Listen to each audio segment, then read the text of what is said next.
Costa Cruise-ები იტალიური კომპანიაა და ძალიან დიდი ხანია, რაც არსებობს, ასე ვთქვათ, საკრუიზო ბაზარზე. პირველად დაიწყეს სხვათა შორის საკმაოდ დიდი ხნის წინ 1854 წელს თუ სწორად მახსოვს და იყო მხოლოდ სატრანსპორტო გადაზიდვების კომპანია.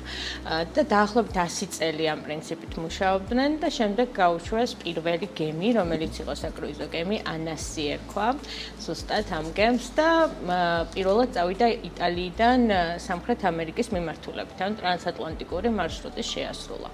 დღეს მდგომარეობით 9 საკრუიზო ლაინერს ფლობს Costa, თუმცა ის საკრუიზო ლაინერი 9 შეიძლება ძალიან ისეთი დიდი ციფრი არ იყოს, მაგრამ თუ გავითვალისწინებთ იმას, რომ თითო გემი 3000-დან 6000 მგზავრამდე იტევს, ეს უდრის, რაიცი დაახლოებით მინიმუმ 20, თქვათ, დიდი ზომის სასტუმროს. აი ამ პირობიდან გამომდინარე, საკმაოდ ისეთი დიდი მქონების ფლობელია, ასე ვთქვათ. ეს გემები სხვადასხვა ზღვებში დადიან. ზოგიერთი გემი თავისთავად არის შედარებით უფრო ძველი და ზოგიერთი შედარებით უფრო ახალი.